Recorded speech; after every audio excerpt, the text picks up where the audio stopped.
Welcome, beloved, to my diary. I'm Tatami, and today I'm going to be making my first video in my new home. I'm so happy to have new housing. It feels so great to be somewhere secure, closer to friends, and closer to, things that I am able to walk to as opposed to where I was living in San Mateo before. I'm still here in the Bay Area, but I'm at a new place, a little bit newish weather, a little bit hotter where I am now, but I'm grateful to be here and I'm feeling so much better mentally and physically to be able to make some videos now. So I thought today we would talk about, you know, how shitty capitalism is and a little bit about the housing crisis and some of the different ways that I've been seeing it manifest itself. I saw a post recently, and by recently I mean sometime in the last couple months since I've been posting, since I haven't been posting, and it was about how there are these bunk bed pods being offered for $800 a month a pop here in the Bay Area. Some startup is offering this for some reason, and it's being really touted as some kind of amazing thing that just occurred, I think. And well, that's what the articles are trying to make it sound like. I feel like the average human should be able to look at that and recognize it's bunk beds. It looks like a group home. It looks like a really nice shelter. It's basically what you get at the shelter. Actually, you get more privacy at like the family shelter than you do for these $800 a month bunk beds. And the way they're making it sound like this startup is like offering us a solution. The solution is all the singles should be paying almost $1,000 to share a bunk bed space with other adults and be roommate with each other in one big room, and you each have like a cube, like one of those. Do you guys remember those like Japanese hotel pod hotels? Those I understand because you'd be traveling somewhere. This is temporary. You just want to like pay for a small space. All you need is to fall asleep at night, whatever. You're not planning on spending all your time in a hotel room. You want to spend minimal. But this, for your daily living, this is where we are. This is what single adults should be living at, is mind boggling, especially at that price point. You'd think that it would be revolutionary if this was like $350. I would maybe understand that a bit more. I would understand people who wanted to do it. I would understand all that. But this makes no sense to me. Plus, I just don't understand where you put your things. Like what is that? What's the point with that? Where's how are you supposed to take your stuff with you every day? Your stuff stays in the car. Do you have some kind of storage stuff? I just, the post confused me. I have a lot of questions. I think that the lack of privacy is just absurd. That this is the best we can do. This is what the best that capitalism can give us. We're just in the end days. We have to admit this. But it's like we're not going to talk about the fact that there's all this empty houses where literally these people could get housed if it was at a reasonable price range, which $800 is not a reasonable price range for that even. So it's just an insanity. Okay, the other one I wanted to talk about is way on the other side of the country in Virginia. I thought it was fascinating because Virginia, you wouldn't think would be a super expensive place. You would think you could find some decent living. But instead, what I saw was a 240 square foot shed for $1,100 a month. And I was just like, this is outrageous. People are always blaming California. They're saying California is its own special kind of crazy. I get it. It's kind of in trend, I think, right now to hate California and all Californians and all California politics and anything that goes wrong, pretend it's uniquely California. And often things, it's just like a normal human behavior that you'll see in any state, but they'll be like, oh, it's because that was California. I think that's just kind of in trend right now.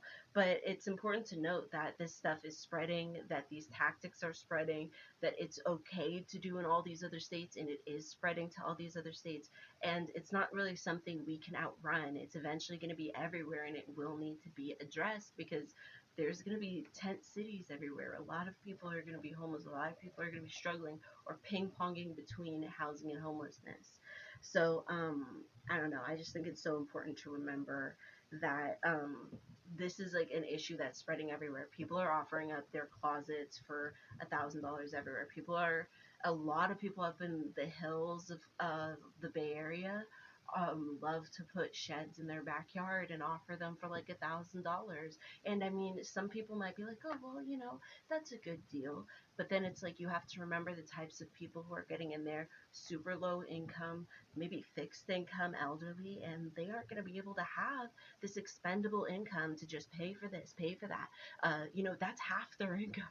The rest needs to go to food, to electricity, to phone, to bills of other types. Who knows what other things they still have to take care of?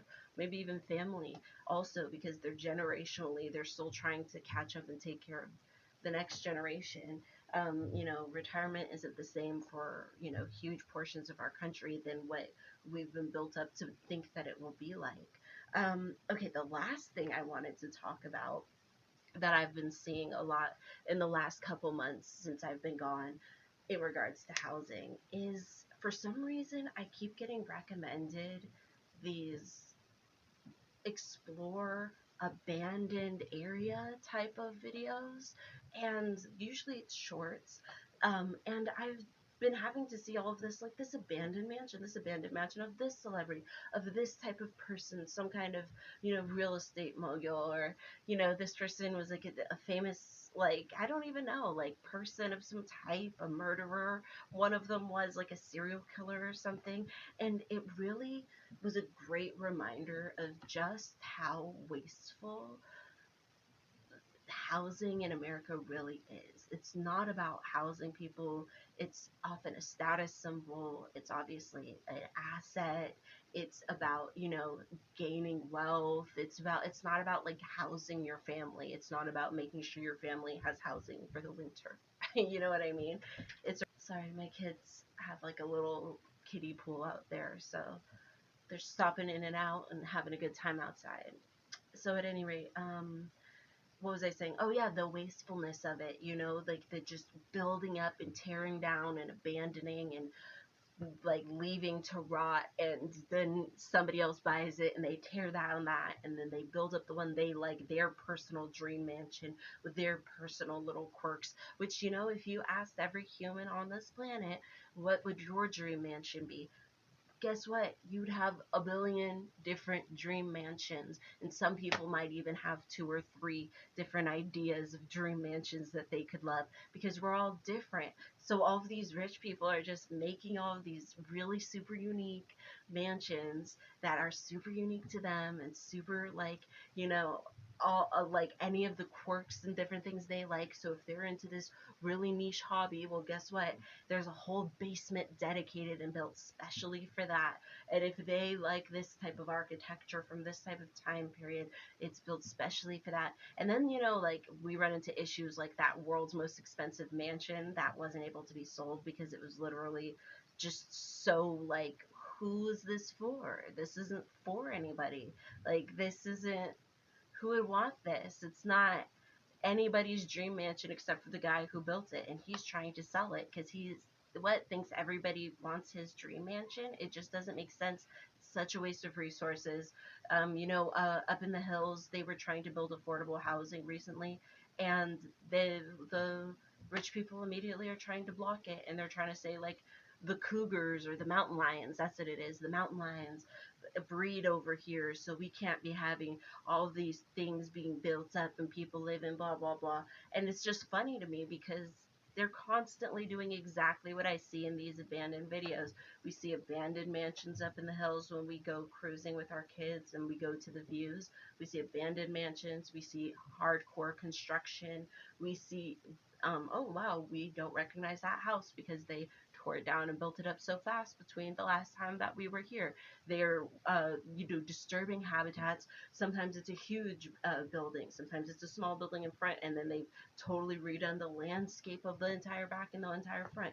And that, how does that not disturb the land? How is that not wasteful? How is that not wasteful thinking?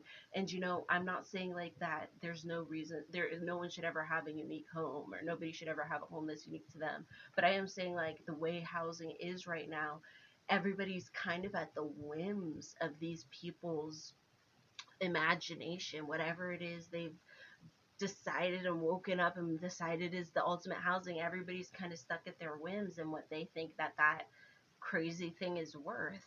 And so the rest of us are stuck like just trying to live and have some kind of basic situation going on, and it just doesn't make sense to see, so much of this waste, and then to see things like that. People are scrambling for bunk beds, but meanwhile there's abandoned mansions out there just rotting because somebody hauled all those materials there, and then now it's just obsolete a mere 40 years later, a mere 30 years later. I mean, some of them are obviously older than that, but it's just something that I think about. And all of those, I guess, had to do with the same topic. So I've somehow tied all those together in my mind. It's so great to be back. It's so great to be making entries in my diary, and hopefully many more to come in the next few days and weeks and stuff. I think probably July I'll be picking up a little more. Oh my goodness, I almost forgot to include the last house that I wanted to share, which is in Maryland, and it is about a little over 1,000 square feet, $375,000, and the house is burnt to a crisp. It is burnt to a crisp. Clearly, whoever spends almost 400K on this is buying the land basically and will destroy this house and rebuild it anew. It's not something that you're going to repair. It looks like it's a few huffs and puffs before the house gets blown down. So this I think is such a good reminder, not only that the housing market is crazy and like we're capitalism is, eating itself alive. Part of that is that, it's a hoarding resources game. Sometimes the resource you're hoarding is housing. You're withholding the housing so other people, it's scarce, so everybody's kind of fighting over it. You get to set the price for it. You get to make money off of it. But it's also about hoarding the land. It's also about hoarding the property. It's about building up wealth by hoarding these resources. And that's really what, I think a lot of these things that we're seeing are about. And it's difficult for a lot of people because, we're not thinking in that kind of way. But I mean, when you see something like that, when you see a house that's like not worth anything, but it's somehow worth so much, it just, it speaks volumes to where we're at and the desperation that's purposefully built into our society for the lower class, for the working class, the peasant class, whatever you want to call it. That's really just where we are and everything. So thank you so much for watching. Thank you so much for hearing me talk about housing again. Thank you so much to everybody who helped me when I was moving. Thank you to everybody who sent me a Cash App or, talked to me or whatever. It was really cool of you to hit me up and give me well wishes. And of course, the money was so helpful to get us here, get our things here, and just have us be done with our old situation and our old landlord. And I'm just so grateful to be here and be back with all of you. May your ancestors and spirit guides be with you at every crossroads, and I will see you next time.